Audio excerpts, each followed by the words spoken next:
안녕하십니까. 도시생 읽어주는 오빠 도시생계 아이돌 최강훈입니다.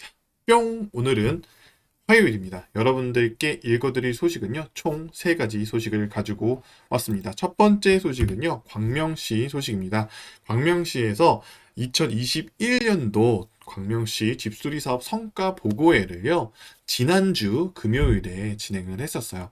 제가 이 내용을 가져온 이유는요, 많은 지역에서 집수리 관련된 사업들을 도시생 사업으로 진행을 하는데, 아마 현장을 경험했거나 이 현장에 참여하고 있는 주민분들이 한번 느끼시는 게 어떤 게 있죠? 맞습니다. 도시재생 사업은요, 내부를 수리해 줄 수가 없어요. 그래서 이런 부분들을 여러분들께 공유해 드리고, 어떻게 광명시가 이런 것들을 해결해 나갔나라는 내용이 굉장히 중요해서 이 소식과 함께 교육을 해드리기 위해서 이 소식 가져왔습니다.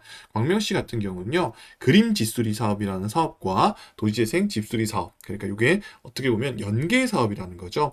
아무래도 지금 법령상, 이 규율상, 법규상 지금 현재 도시생 사업은 외부를 어떤 정비하는 사업으로 한정되어 있기 때문에 내부를 해주지 않으면은 이게 무슨 소용이 있냐? 라는 주민들의 목소리가 굉장히 많았었어요. 아마 현장에 지금 그런 형태에 있는 지자체가 굉장히 많을 거라 생각이 드는데요.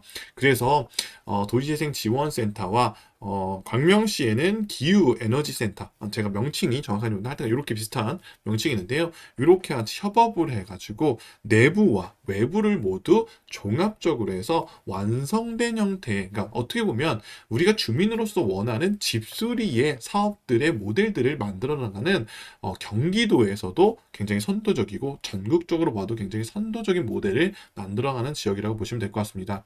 아마 확신하는 건데 2022년도에 집수리 관련된 사업에 어떤 뭐 주거 관련 정비 사업 관련해서도 선진지 견학은 광명시로 갈 계기가 굉장히 많지 않을까 라는 생각이 듭니다. 그래서 또 감사하게도 저도 집수리 이 사업 관련해서 위원으로 위촉해 주셔서 이번에 함께 활동하게 되었고요.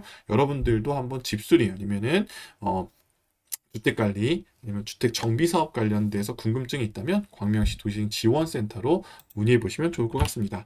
두 번째 소식은요, 경주시 도시재생 지원센터에서 경주시 주민 공동체 공모 사업을 이번 10일부터 25일까지 모집을 한다고 합니다. 신청은 경주시 도시재생 지원센터로 전화나 이메일 문의만 한다라고 하니까요, 관련돼서 참고해 주시면 좋을 것 같다는 생각이 들고요. 이번에 또 경주시 도시재생 지원센터 센터장님께서 도시재생 활동가 네트워크 이사장님이 되셨어요. 그래서 아마 도시재생 활동가라고 지금 활동하시는 분들이 이런 조직이 있는 거를 많은 분들이 알지만 혹시나 모르는 분들이 있다라고 하면 이 활동에 대해서도 한번 문의해 보시고 함께 저도 같이 하고 있거든요. 여러분들도 한번 관심 받고 문의해 보시면 좋지 않을까라는 생각이 듭니다.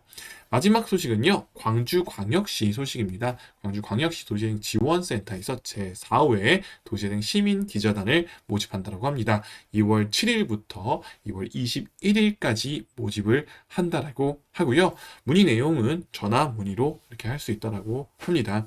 제가 이제 시민기자단, 옛날 때는 뭐 소식지 만드는 뭐 활동가 이렇게 말씀을 드렸었는데요. 이게 왜 중요하냐면 소식지를 만드는 것들은 단순하게 우리 소식들을 전달하는 거에서 1차원적으로 끝난다라고 생각하시면 안 됩니다. 그 사실 내부적인 목적 중에 하나는 우리 활동가분들 아니면 기자단들이 어떤 스킬들을 늘려주는 게 목적이 있다? 맞습니다. 첫 번째, 주민들과 만날 수 있는 어떤 명분을 만들어주는 거. 이것을 통해서 주민들을 인터뷰하고, 그럼 여기에서 누군가에게 질문하는 기술들이 향상이 되고요. 그 다음에 가장 중요한 게 뭐죠? 맞습니다. 듣고 그런 것들을 정리해보는 이런 스킬을 늘려주는 게 사실은 이 소식지를 만드는 가장 큰 목적 중에 하나라고 보시면 될 것 같아요. 저도 그런 과정을 2년 동안 통해서 주민들의 이야기를 듣고 현장에서는 이런 도시생 사업들을 요구하고 있구나 아니면 필요하고 있구나를 내 스스로 체감할 수 있고 깨닫고 그것들이 어떤 능력으로 발산할 수 있는 기회를 만들어주는 거기 때문에 이 디자인이 조금 예쁘고 어떻게 멋지게 만드는 것들은 예술적 차원의 도시생 사업을 접근하는 방식이라고 하면 실질적 차원의 도시생 사업의 접근 방식은 이런 의미를 갖고 있는 것들이 이런 기자단과 소식지를 만드는 활동가의 어떤 목적이다라고 보시면 될 것 같습니다. 그래서 이번에도 제4회라고 하니까요. 다양한 분들이 지원하셔서 광주광역시의 도시생 사업을 알리셨으면 좋겠습니다. 저는 그러면 수요일 날 또 찾아뵙도록 하겠습니다. 안녕.